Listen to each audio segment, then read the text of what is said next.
And joining us this evening to dissect the stalemate at the ICJ is Dr. Shashi Tharoor, former UN Under-Secretary General and Member of Parliament. Dr. Tharoor, thanks so much for speaking with us here at WION. To start with, sir, if I could ask you to just sort of demystify the ICJ election process for our viewers.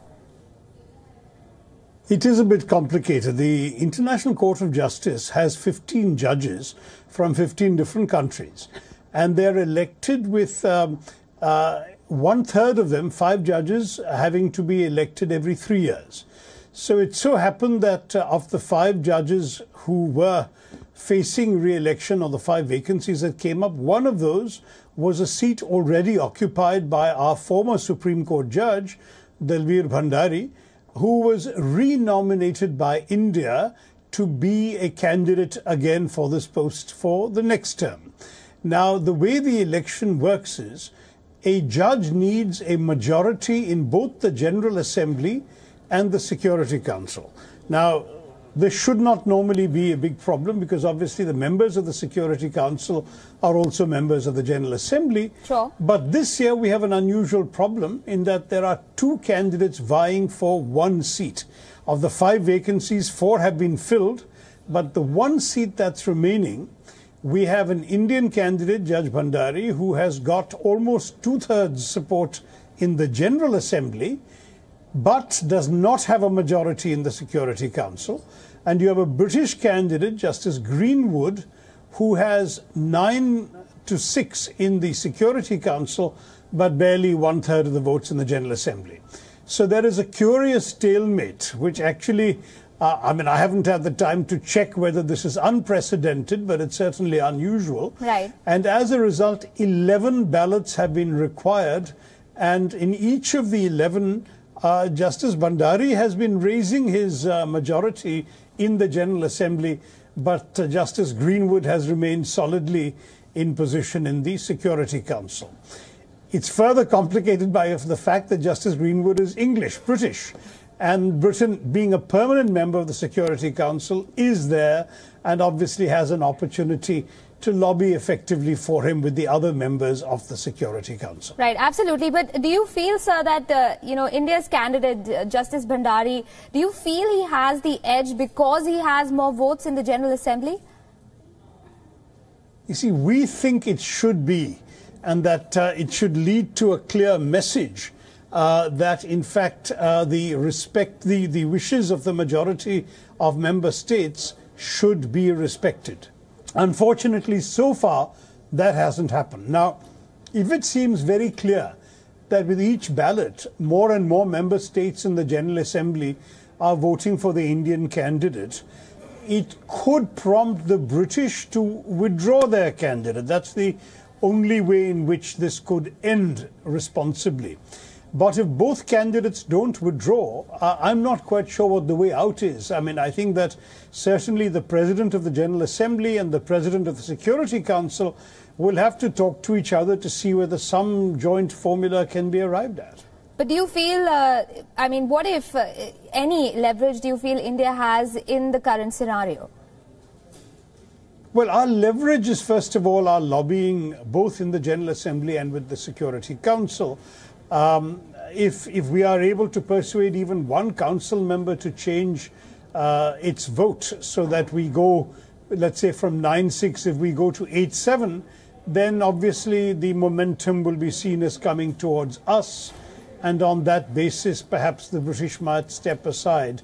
But honestly, the only other option is for us to conduct sufficiently effective diplomacy with those countries that are backing the British candidate to try and persuade them to withdraw.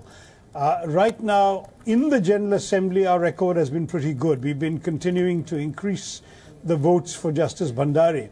And there is an increasing feeling on the part of many countries that the old power structures in which the imperial powers, the permanent members, were constantly having their way through the Security Council, that must really move on we must move past that. And therefore, the majority of the world's countries, and as I said, heading close to a 2/3 majority, are very much in favor of India. Right. The only hesitation at the moment, frankly, is with regard to the Security Council vote. And there it's a much smaller constituency, and we'll have to see how it goes.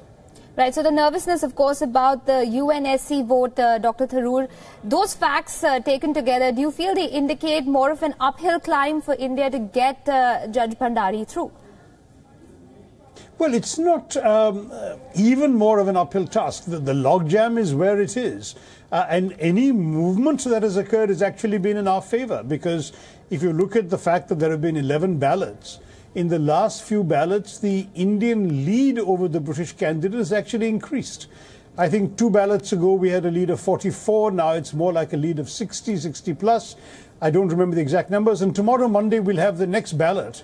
And my guesswork is that we will actually have an even larger lead in that ballot. The key question is not being able to move the numbers in the Security Council. I'm sure that our very talented and effective delegation in New York at the Indian mission to the United Nations in New York must be lobbying the member states quite effectively. But I at this stage can't say that they have succeeded in changing any votes there. We are probably also talking to friendly countries about how important it is to have a Brit there rather than an Indian. But you know, when it comes to these issues, other factors will often influence a vote. And Britain has long-standing relationships with the members of the Security Council, and particularly the other permanent members, and that may also make it difficult for them to change their vote unless Britain itself decides to step aside. One last question, Dr. Tharoor, before we let you go. These repeated elections, though, we've already seen 11 rounds and there's another one coming up on Monday. Do you feel that the process itself, as far as the voting process at the ICJ goes, is in need of at least some kind of reform? Well, obviously, I think India would have a strong preference for having an election only in the General Assembly. But I don't think the permanent members are likely to agree to that. And in the UN, one must say that change comes with great difficulty, because bringing a number of different countries on board any proposed change is not easy. So I think that for us to now agitate to change the process may be a more difficult task than just using diplomatic pressure to get the British to step aside gracefully. Right. It should be possible for the British to try 3 years from now, when the next opportunity will arise for an election.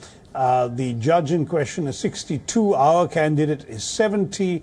It's clear that for our candidate this is pretty much it, whereas the British always do have the time for a later go at the post.